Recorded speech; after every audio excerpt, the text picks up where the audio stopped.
Hai cantik, ganteng, dan keriput yang gagah dan cerdas.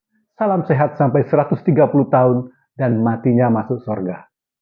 Plastik telah masuk di dalam makanan dan minuman kita. Itu kenyataan. Dan para ahli telah menunjukkannya. Bentuknya adalah dalam bentuk nanoplastik. Dari namanya kita bisa tahu bahwa ukurannya sangat kecil, bahkan lebih kecil daripada bakteri. Oleh sebab itu bisa diserap oleh tubuh. Nanoplastik yang diserap tubuh bisa mengganggu kesehatan. Seperti PVC yang digunakan pada pipa-pipa saluran air, dapat diduga bisa menyebabkan kanker. Polyethylene tereftalat juga diduga bisa menyebabkan kemandulan dan menurunnya kualitas sperma. Bahkan saat ini di Italia telah ditemukan nanoplastik polyethylene pada arteri karotid yang ada di sini. Mengambil sampelnya ada caranya. Kalau saya mau menyebutkan itu susah, ruwet, agak panjang. Karena saya bukan dokter, tidak terbiasa dengan istilah dokter. Dampak nanoplastik yang berasal dari wadah makanan terhadap manusia telah banyak diteliti.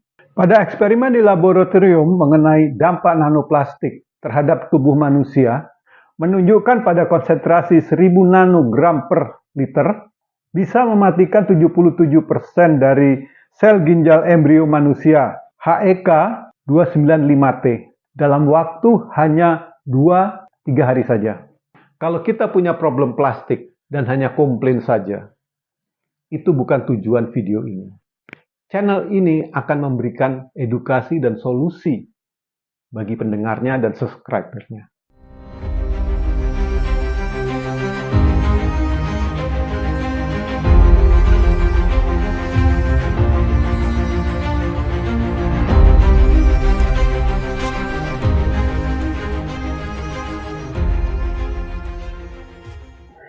Ketika video ini dibuat, 43% daripada penonton dan pengunjung channel kami adalah orang-orang tua berumur 65 tahun ke atas. Dan 65% adalah kakek-kakek yang berumur di atas 55 tahun ke atas. Yang di bawah 45 tahun hanya 19% saja. Usaha agar umur sehat kita panjang, itu seharusnya dimulai sejak muda, bukan sejak kita berumur di atas 50. Sebab kalau umur 35 kita sudah pasang ring, atau kita harus makan metformin, atau harus cuci darah, itu agak terlambat. Mungkin tidak terlambat, tetapi akan lebih sulit lah. Oleh sebab itu saya anjurkan untuk kakek-kakek ini agar video ini kita share kepada anak dan cucu, kepada yang muda-muda, agar mereka tertarik menjaga kesehatan tubuhnya, sehingga mereka memperoleh umur sehat yang panjang. Mungkin nggak sampai 130 tahun. Sampai 90 tahun pun oke lah. 100 tahun pun oke. Yang penting umur sehat. Oke, silahkan share kepada yang muda-muda. Anak, cucu, dan mungkin temannya anak. Boleh juga. Ada 2 lapis pertahanan yang bisa kita bangun untuk mencegah dan mengurangi dampak dari plastik ke tubuh kita. 1, mencegah atau mengurangi masuknya plastik ke dalam tubuh. Yang kedua, membuang plastik itu dari dalam tubuh. Maksudnya, kita merangsang tubuh untuk mengeluarkan plastik dari tubuh. Itu sering disebut dengan detoksifikasi. Mencegah masuknya plastik ke dalam tubuh, yang pertama adalah kita menghindari makanan-makanan yang mengandung plastik. Dalam urutan pertama yang saya lihat adalah garam. Garam yang diproduksi oleh petani-petani garam di Madura dan di Bali, kemungkinan mengandung plastiknya tinggi. Kenapa? Air laut kita sudah terkontaminasi oleh plastik. Itu adalah kenyataan. Kemudian air laut ini kita uapkan, sehingga plastik-plastik itu akan terkumpul, terakumulasi pada garam yang diproduksi. Berikutnya adalah mengurangi penggunaan plastik di dalam makanan-makanan yang panas. Misalnya, kita jajan bakso, jajan soto, jajan sup kaki kambing. Enak itu. Terus kita bawa pulang dengan menggunakan bungkus plastik. Tentu saja makanan itu sudah tercemar. Saat ini juga ada tren di restoran-restoran food court untuk menggunakan mangkok plastik sekali pakai. Kalau itu digunakan untuk makanan yang panas, itu tidak baik. Juga kalau kita memanaskan makanan di microwave, kita menggunakan wadah plastik, itu juga tidak baik. Sekarang yang kita rutin lakukan adalah minum dan masak. Sebaiknya kita menggunakan air sumur yang sudah difilter dengan filter reverse osmosis. Filter reverse osmosis itu adalah filter yang bisa menyaring partikel yang ukurannya bisa sampai ukuran atom atau molekul. Dan filter ini digunakan untuk pemurnian air laut menjadi air minum. Garamnya dihilangkan. Harapan kita, plastik pun bisa dihilangkan. Filter ini sudah banyak dijual. Untuk kapasitas rumah tangga harganya sekitar 2 kali UMR Jakarta. Atau dalam rupiah saat ini adalah sekitar 8 juta rupiah. Tentunya ada yang lebih mahal karena fiturnya lebih banyak. Filter ini memerlukan tekanan yang cukup tinggi agar bisa air melewati filter. Oleh sebab itu, seringkali terjadi kebocoran kalau umurnya kira-kira sudah di atas 5 tahun. Yang kedua adalah yang lebih rutin dari itu, yaitu kita harus sering mengganti filter. Karena filternya sudah kotor. Biasanya penjualnya sekalian memasangnya, jadi sangat praktis. Bagi yang tidak mampu, Anda bisa memasak air sumur, mendidihkannya selama 5 menit. Itu telah kita bicarakan pada video yang lalu. Kalau semua tidak bisa dilakukan, ya silahkan berdoa sama Tuhan. Tuhan itu tidak maha pengasih. Dia pengasih terhadap orang-orang yang mau berusaha. Jadi kalau masak air pun tidak mau, jangan harap Tuhan mau kasih kamu air sehat. Sebab Tuhan tidak maha pengasih. Tuhan itu pengasih. Kita disediakan air untuk minum, tetapi kita harus mengolahnya dulu. Sekarang kita pada topik detoksifikasi. Setidaknya ada 3 cara tubuh untuk membuang toksin. Yaitu melalui keringat, melalui kencing, dan melalui empedu.